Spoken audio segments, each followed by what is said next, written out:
장대장TV 시청자 여러분 안녕하십니까? 장대장입니다.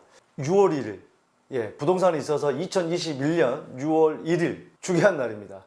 왜냐면은, 6월 1일부터 양도세가 중과가, 조정대상 지역에서 양도세가 중과가 10%씩 더 중과가 되죠. 2주택은 이제는 플러스 20%, 일반과세 플러스 20%, 3주택 이상은 일반과세 플러스 30%입니다. 그리고 6월 1일 이 주택을 보유한 사람이 이제 연말에 종부세 내게 되는데, 그게 그 요일이 이제 중과가 됐죠. 그래서 뭐 2배 가까이 이제 중과가 된 셈인데, 2주택 이상부터는 많은 사람들이 6월 1일 이전에 매물이 많이 나올 것이다, 이 예상은 빗나갔습니다. 저희 장대장의 예상이 맞아떨어졌죠. 시종일관 한 번도 말을 바꾸지 않고 시종일관 똑같이 6월 이전에 다주택자 매물이 나오기 힘든 이유에 대한 영상을 여러 차례 올렸습니다. 자, 그렇다고 한다면 지금까지는 우리 장대장TV가 예측했던 대로 맞아떨어졌는데, 자, 그러면 이제 중요한 것은 이제 또 앞으로 어떻게 될 것이냐. 자, 그래서 이제 이 보시면요, 정부랑 다주택자 다시 시간과의 싸움, 최종 승자는 다시 시간과의 싸움.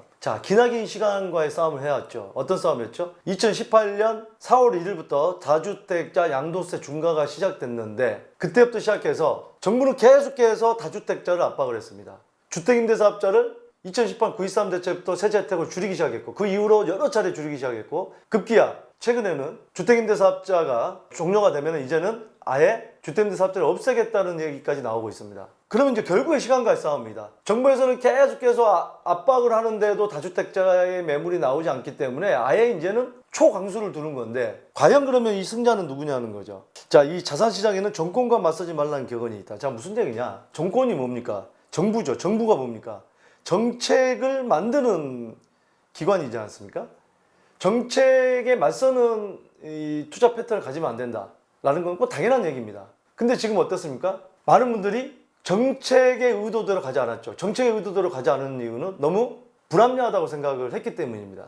정권은 세금 등 각종 정책과 감독, 입법 권한을 움켜쥐고 있다. 부동산이든 주식이든 코인이든 정권을 거역하면 값비싼 대가를 치러야 한다. 하지만 다주택자들은 청개구리처럼 정권이 제시한 방향과 정반대로 움직이며 버티기를 지속했고, 지금까지는 승자였다. 지금까지는 승자였던 게 맞습니다. 그렇죠? 현 정부 들어서면서 집값을 찾겠다 해서 집을 안 샀던 분들, 또 전 국토부 장관이긴 합니다만, 국토부 장관이 작년쯤인가요? 영끌에서 집 사는 2030 세대 안타깝다고 했는데 영끌 쪽도 옳았고, 정부가 얘기했던 게 다 틀렸습니다. 그런데 이제 지금부터 정부와 다주택자의 힘겨루기 시간과의 싸움이라는 건데, 자, 결국에는 당정의 후퇴는 없다. 송영길 이 민주당 새 대표가 들어서면서 김진표 이 부동산 특별위원장인가요? 내세우면서 여러 가지 정책을 펴려고 했습니다만, 결국에는 뭡니까? 많은 의견이 있었습니다만 지지율이 떨어진 이유가, 뭐 정신 관련된 그 시사 토크나 이런 데 보면 민주당 의원이 나와서 하는, 일부 의원들이 나와서 하는 얘기는,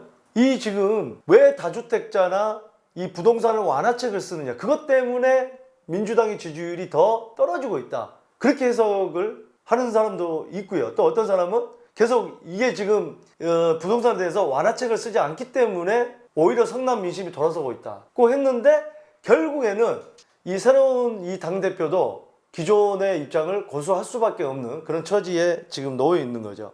자, 누구의 말이 맞는지 모르겠지만 결국에는 1주택자 이 재산세 9억이나만 감변해주는 뭐 그 정도 선에서 거의 지금 끝나가는 그런 선이 되기 때문에, 거의 뭐 이제 새로운 어떤 그 부동산에 대한 대책은 없다. 그 대신에 계속 규제책, 주택임대사업자를 오히려 없애버리고 하는 것들이죠. 자, 그러면 관건은 집값인데, 오르면 버티고 내리면 내놓을 것, 이거 당연한 얘기죠. 과연 그런데 이제 뭐가 변수냐면, 금리 인상 움직임이 다주택자에게 달갑지 않다. 자, 시장에서는 한국은행이 급증하는 가계부채를 의식해 미국 연준보다 앞서 연내 기준금리를 올릴 것으로 예상한다. 가계부채가 이제 1,700조가 된다, 얼마가 된다고 하니까 먼저 우리가 미국보다는 금리 인상을 하지 않겠느냐, 뭐 이런 얘기들이 나오는데, 금리가 인상이 되면 집값에 어느 정도 영향을 미치겠지만 꼭 비례하는 것은 아니거든요. 집값이, 금리가 인상이 되면 집값이 떨어지는, 꼭 반비례하는 것은 아닙니다. 이 집값이라는 게 여러 가지 요소가 합해져서 그 결과로 나오기 때문에. 또 하나의 변수는 9개월 앞으로 다가온 대통령 선거도 변수입니다. 자, 이제 이게 이제 부동산 시장 불안이 계속 이어질 경우 다주택자 양도세 문제는 다시 수면 위로 떠오를 것이다. 정부가 잔뜩 공을 들이는 공공재개발과 오세훈 서울시장의 민간 주도 재개발, 재건축은 다주택자들의 버티기에 도움이 될 전망이다. 서울 도심 개발 열풍은 오세훈발 재건축 아파트 급등에서 확인했듯 집값을 밀어 올리는 동력이다. 결국 다주택자들의 매물 출회 여부는 무엇보다 향후 집값에 좌우될 것이다. 지금 서울시에서 정부에 제안을 했죠. 재건축 재개발을 활발하게 활성화시키기 위해서는 재건축 같은 경우는 지금 조합 설립 이후에 바로 조합원 지위 양도가 안 되게 된 것을 바로 안전진단 이후로 앞당기고, 재개발 같은 경우는 관리처분 인가 이후부터 조합원 지위 양도가 안 되는 것을 조합 설립 이후로 앞당기자, 뭐 이런 움직임이 있습니다만, 과연 선거를 앞두고 대선을 앞두고 어떻게 갈 것인가가 관건이 될 텐데, 지금 이제 민주당의 이번에 정책에도 확인했듯이 다주택자 양도세 중과를 갖다가 한시적으로 완화시켜 준 것은 글쎄요, 웬만해서는 쉽지 않을 겁니다. 제가 이건 시종일관 작년부터 계속 얘기해오고 있지만, 열성 지지층들이 떠나는 문제가 있기 때문에 절대 이거는 쉽지는 않을 것이다. 1주택자에 대해서 여러 가지 대출 완화라든지 뭐 종부세 완화라든지 이런 건 좀 나올 수는 있겠지만, 다주택자 양도세를 완화시키면서 가기는 쉽지 않을 것이다. 하지만 지금 지금 미국에서도 부양책을 지금 6,700조를 갖다 뿌리겠다. 우리나라도 계속해서 지금 경제 성장이 지금 이제 4%대로 올해도 지금 계속 올리고 있는데, 그만큼 이제 경제는 조금씩 회복이 되면서 이 돈으로 지금 부양책을 쓰고 있기 때문에 그 많은 돈들이 금리 인상을 한다고 해서 그 돈들 다 빨아들일 수 있을 것이냐 하는 문제는, 결국에는 화폐 가치를 떨어뜨리면서 시중에 많은 돈들이 나도는 것은 급격하게 잡기는 힘들 것이다. 금리를 갑자기 지금 0.5% 기준금리인 거를 예를 들자면 0.25%인 거를 갖다 갑자기 금리를 갖다가 2% 3%대로 한 번에 올릴 수는 없지 않아요? 그런 측면에서 볼 때 당분간은 그건 쉽지 않을 것이다. 그래서 규제보다는 오히려 시중에 놔두는 돈이 더 유리할 수도 있겠다. 다만 근데 그거는 여러 가지 이제 봐야 되겠지만, 또 지금 재건축 재개발 같은 경우도 이제 조합원 지위 양도도 앞당긴다 그러면 상당히 거래는 안 되면서 지금과 같은 상태로 그대로 비슷하게 유지되면서 간혹 거래되는 게 높은 가격에 거래될 가능성은 있지 않을까 하는 생각은 들고, 결국에는 결정이 되는 부분은 국회의원 선거가 언제 있죠? 작년에 선거를 했기 때문에 21, 22, 23, 24년인가요? 24년 5월인가요? 내년이 22년 대통령 선거.